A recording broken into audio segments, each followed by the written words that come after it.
Well, turn with me then, if you can, to Matthew 7. If you don't have your Bibles, it'll be on the screen.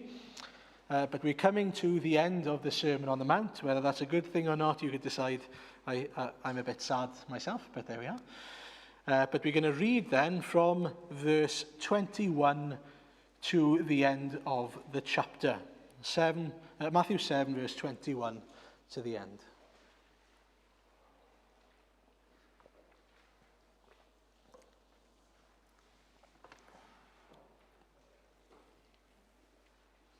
Not everyone who says to me, Lord, Lord, will enter the kingdom of heaven, but only he who does the will of my Father who is in heaven. Many will say to me on that day, Lord, Lord, did we not prophesy in your name, and in your name drive out demons and perform many miracles? Then I will tell them plainly, I never knew you. Away from me, you evildoers. Therefore, anyone who hears these words of mine and puts them into practice is like a wise man who built his house on the rock. The rain came down, the streams rose, the winds blew and beat against that house. Yet it did not fall, because it had its foundation on the rock. But everyone who hears these words of mine and does not put them into practice is like a foolish man who built his house on the sand. The rain came down, the streams rose, and the winds blew and beat against that house, and it fell with a great crash. When Jesus had finished saying these things, the crowd were amazed at his teaching, because he taught as one who had authority, and not as their teachers of the law. Amen. Well, tonight then, we're looking specifically at verses 21 to 23. This passage where we read there, not everyone who says to me, Lord, Lord, will enter into the kingdom of heaven. This end part from sort of the middle section of chapter 7, from verse 13 onwards, as we heard last week from Glyn, is a sort of an addendum, if you like, or I would rather call it a phase of application in the sermon. Okay, he's done the teaching, and now he's applying this teaching for us. And it's full of contradictions, isn't it, if you notice? You've got the narrow and the wide gate. You've got true disciples, true teachers, true prophets, and false prophets. True disciples, false disciples. You've got a solid foundation and a not so solid foundation. It's all about sort of the extremes that you have in the situation laid before you.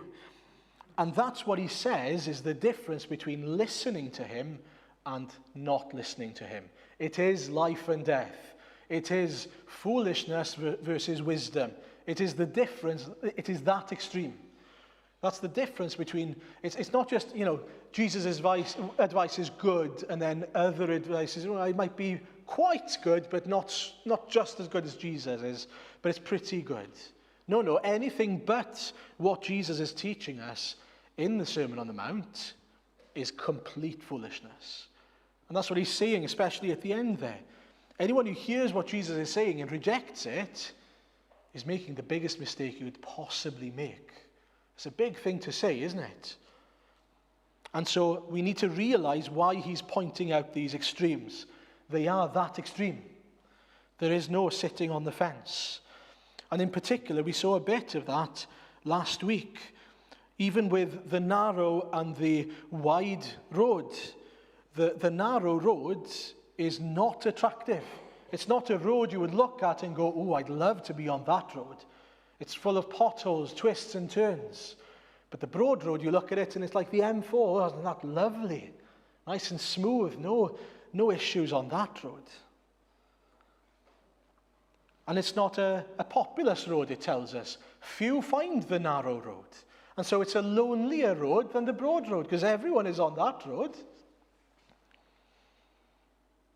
If you wanted to go to one of the best places you can go to, which is Snowdon, by the way, if you wanted to go on the M4, you can go on the M4, you're not going to reach the destination. And you see, the whole point of of the illustration Jesus is giving here is that the difficult road is the road you want to be on, not because it's the more difficult road, but because of where it leads to. It leads to life. It is better, not because of the comfort on the road, but because of the destination. Now, there is something great about the road as well, because what the road is doing, because it's full of twists and turns, is it's preparing you for the destination. But it's clear to see that no one would choose the narrow before the broad. They would choose the broad road, but you wouldn't choose it if you knew where it was ending up, hopefully. And that's the point Jesus is saying. We need our eyes on the prize, on what is to come, on the destination, not on the here and now. We can so often be overwhelmed by and so focused on what's going on now that we lose sight of what God is doing. That whatever you're facing now is not the end of your life. Whatever you're facing now, however difficult it is something God is using to prepare you for the wedding feast of the Lamb. That's amazing. He is preparing you for paradise if you are in Christ. That's an amazing thing to know, isn't it? Now, sometimes, if I'm honest with you, and I will be honest, there are times when I face trials and I can't see how God is going to work that out for my good. I can't possibly see. And every part of me is telling me this just cannot be good. But I've got to trust in what God says over what I feel. I've got to trust because he knows better than me. As it says in Isaiah 55, his ways and his thoughts are higher than my ways and my thoughts. I am not God. And I'm sure if you were to ask Joseph when he was in the middle of a pit or when he was being sold as a slave, how on earth can good come of this? He would have had to admit, I don't know.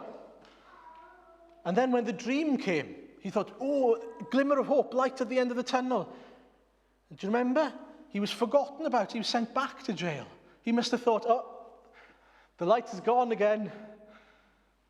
How on earth is God going to turn this around?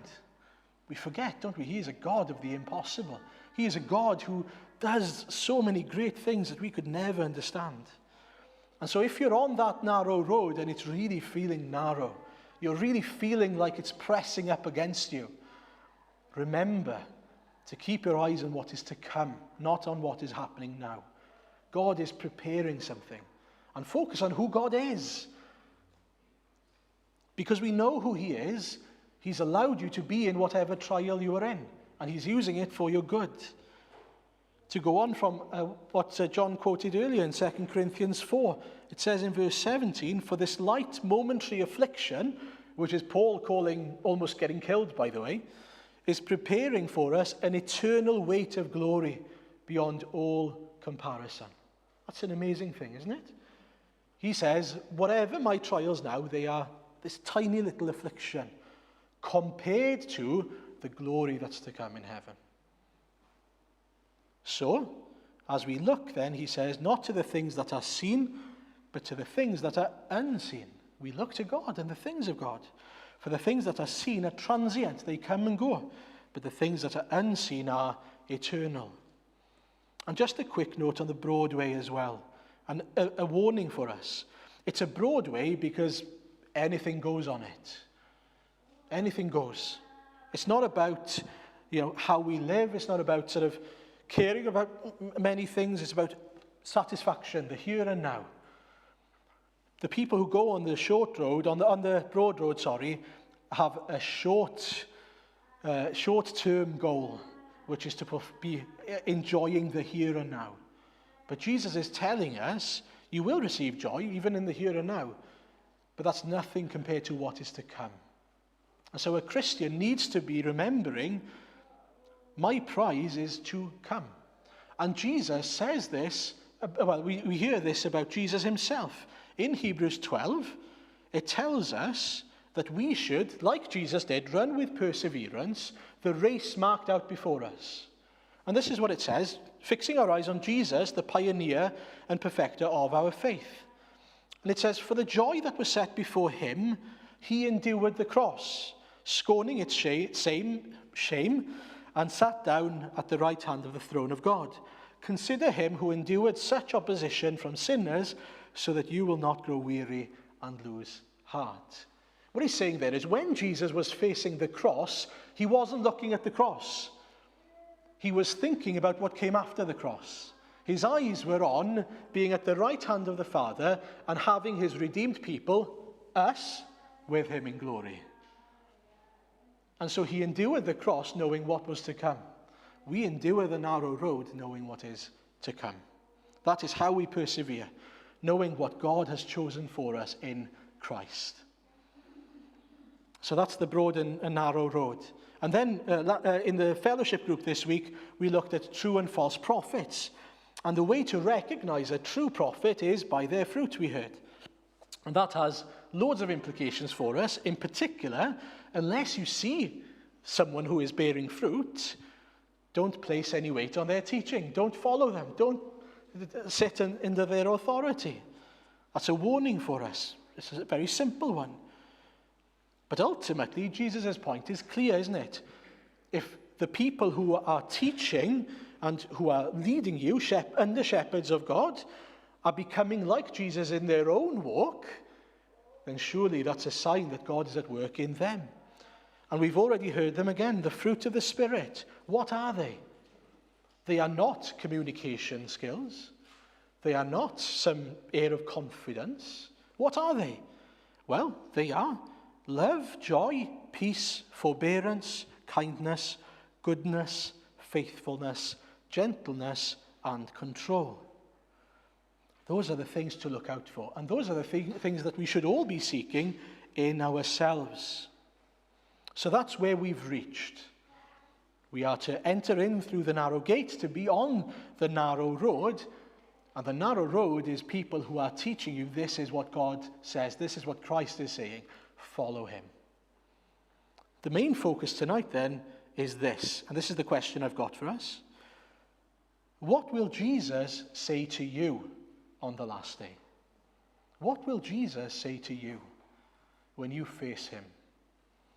Because you see, sometimes we lose sight of that when we look at the teaching of Jesus. Because we're looking here at what the disciples of Jesus will, or so-called disciples of Jesus, will claim about themselves. Well, you might come before Jesus and make a claim, but Jesus will tell you what's true. Jesus will declare something about you on that last day.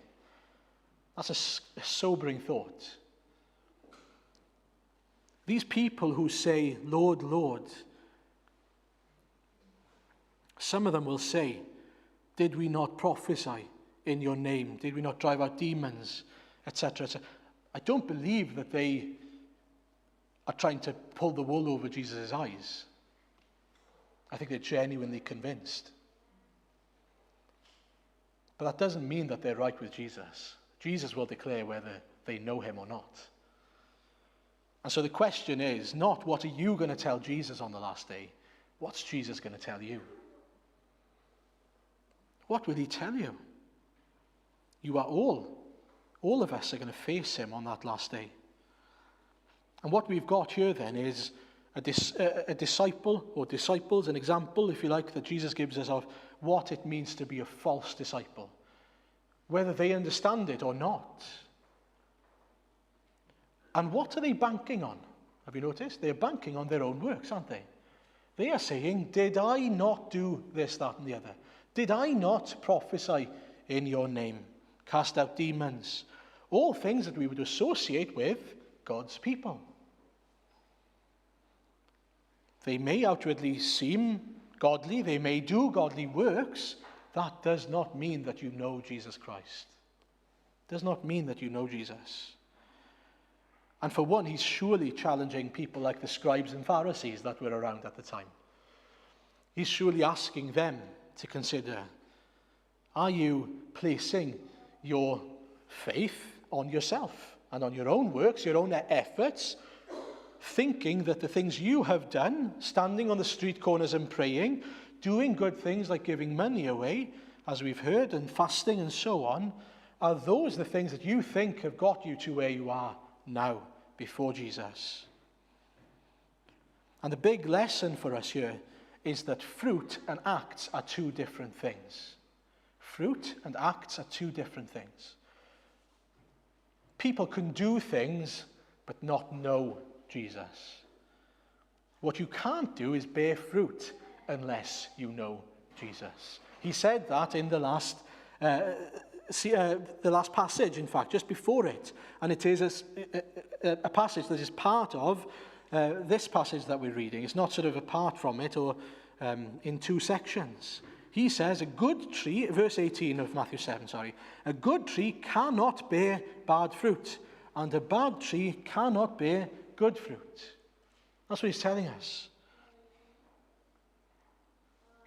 And so if you think, as you look at people, they are really good communicators, they look impressive, their ministry looks impressive, that's the mark of a spiritually mature Christian, you are wrong.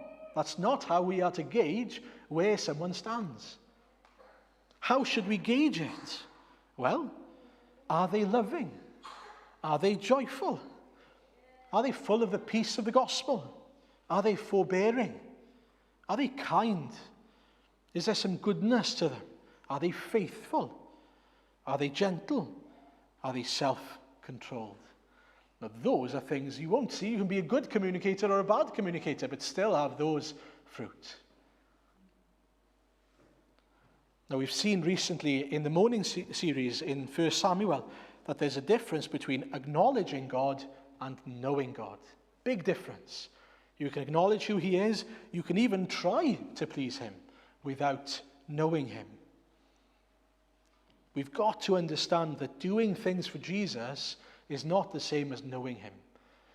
If you think that you're coming to church, coming to the prayer meeting, the Bible study, reading your Bible, praying to God, and every time you're doing that, that's a penny in the bank, another deposit that gets you to heaven, you're misunderstanding the gospel and the Bible completely.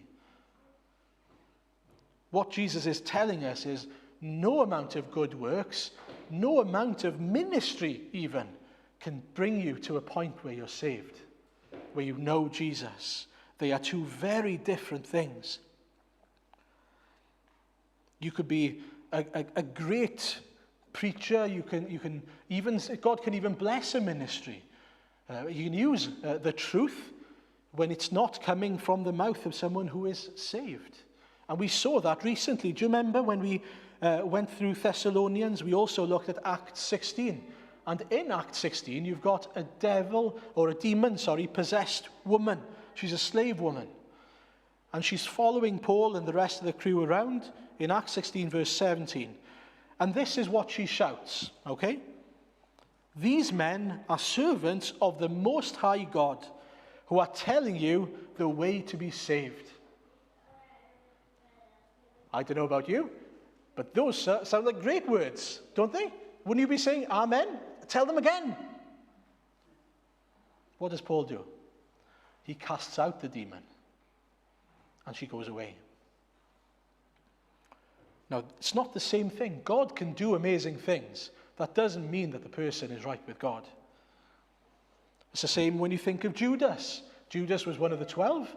Judas, before he betrayed Jesus, was sent out to preach, to say, the kingdom of God is here. Repent and believe. Judas, the one whose God was money. And so, don't look at anyone and think that, and don't look at yourself and think that just because you do certain things, that you will turn to God in heaven and Jesus in heaven and say, but Lord, I've been faithful in church for 50 years. I've read my Bible every day. I've done everything I can. Everything and anything you can is still not enough. That's not what it means to know Jesus. Now, the irony is that all those things are great things to enable you, to help you, once you know Jesus. But knowing Jesus is different. It means that you need to have an intimate, a personal, a living relationship with him. That only comes when he reveals his nature to us, his glory to us, and suddenly we see who he is and we see who we are. He is God Almighty. He is perfect. He is the Son who came down to deal with our sin.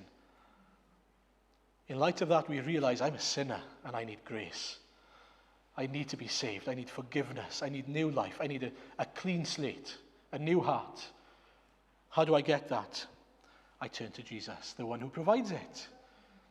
And in light of that, then we live through him. We live because he has made us right. He has cleansed us. And all the acts that we do, acts of good work, they are good things that we are called to do, are not the things that we come to Jesus with and say, look at what I've done. They are not the things that we claim as our righteousness. When we enter into heaven, and this is really important, we're going to be coming and we're going to be saying, he said I could come. We're going to point to Jesus. And if it's Jesus who comes to us, we're going to say, I hope it's still okay that I can enter in. You see, the big issue in this passage is the attitude of the person who comes to Jesus. Because this person is coming saying, haven't I done this? Haven't I done that? If you know something of the grace of Jesus Christ, you will not be entering into heaven and saying that. You'll be entering into heaven and probably not saying a word because you're in the presence of God himself.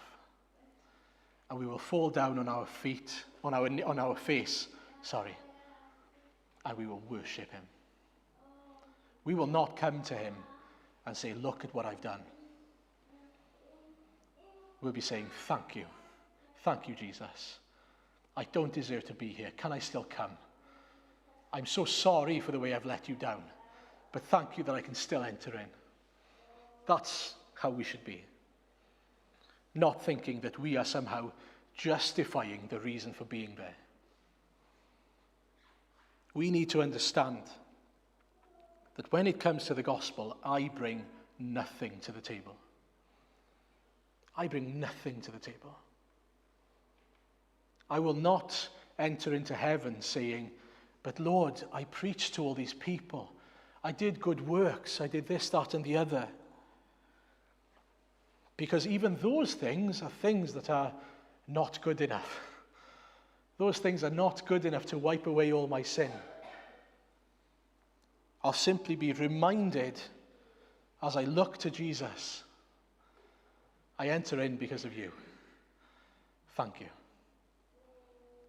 Now, can you say that? Can you say that this evening? That when you come before the Lord Jesus, the thing that I will say, if I say anything at all, will be, thank you, Lord. Can I still come in? And not look at what I've done. Look at your own heart. Do you think, and you may even know the gospel, but are you still banking on your good works to somehow bring yourself over the finish line? That's what the scribes and Pharisees were doing, isn't it? They thought that their own righteousness was the thing that would make them right with God. Now in Matthew 22, there's a similar parable where Jesus describes a wedding feast. I'm sure you remember it. And this is what it says from verse 8 onwards. Then he said to his servants, the wedding banquet is ready, but those I invited did not deserve to come. So go to the street corners and invite to the banquet anyone you find. So the servants went out into the streets and gathered all the people they could find, the bad as well as the good. And the wedding hall was filled with guests. But when the king came in to see the guests, he noticed a man there who was not wearing wedding clothes. He asks, how did you get in here without wedding clothes, friend? The man was speechless.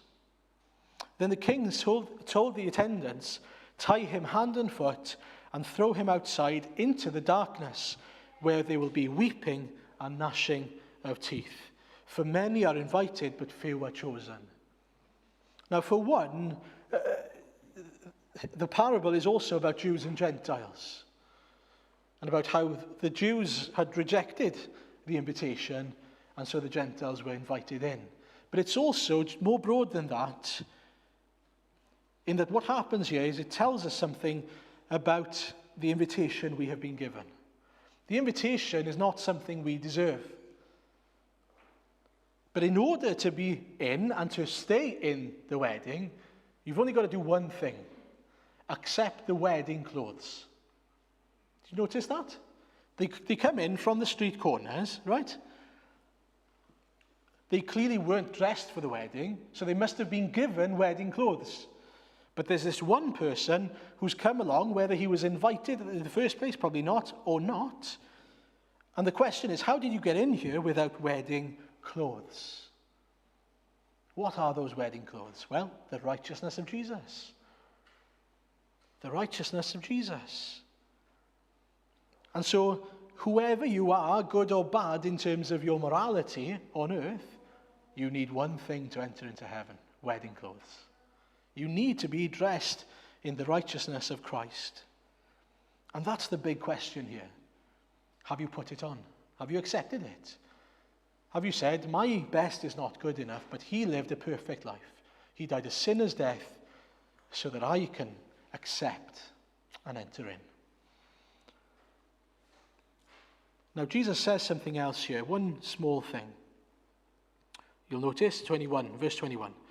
Not everyone who says to me, Lord, Lord, will enter the kingdom of heaven, but only he who does the will of my Father. And you might be thinking, well, doesn't Jesus contradict himself then? Because he's saying there's doing the will of the Father. Yes, but the fact that you are doing the will of the Father is a sign that you are saved. You can only do the will of the Father if you are dressed appropriately in the first place, if you have accepted the righteousness of Christ. But also notice that we are not glorying and putting our salvific, so the means of salvation, our weight of salvation, on our acts. We're not saying, I deserve a spot in heaven because of what I've done. What I've done is simply the sign that I've already been saved. And that's a wonderful thing. We now live a life of obedience to Christ because of what he's done, not in order to enter in. And I think if you're a Christian, this is important. When you live a life of good works now, you are not doing it in order for Jesus then to say, oh, you've done enough to get in. You're doing it to please the Lord, knowing that you're already going to be in. Your place in heaven is prepared for you. Remember that. And just to finish, we're going to look in our studies this week on the last part of this then, the wise and the foolish builders. But I've got to say one thing. Notice that in both circumstances, whether you've built on the house on the rock or on the sand, the storm is coming. The storm is coming, and it's inescapable. In both circumstances, it's made very clear to us. It's not that if the storm comes, it's when. And I don't think he's talking specifically about storms of life here. I think he's talking about the storm of judgment and of death. When that storm comes, what's your foundation on? Is it on Christ or anything but Christ? Those are your two options. You will not avoid the storm. And there will be other storms as well that you need Christ to withstand. But the one you cannot withstand is judgment unless you are on Jesus Christ. But our joy comes from knowing whatever happens between now and eternity, I know I'm going to be there. I'm going to be there because Jesus said I'll be there. Not because I've done anything, but because of what he's done on the cross. And so, what will Jesus say to you? What will he say? My prayer, as I've been preparing all week, was that everyone in this room wouldn't leave until they made sure that they know that the answer to Jesus' response to you will be, welcome home. I'm so glad to see you. And not what these people receive, which is, I never knew you. Go away from me, you evil doers. Amen.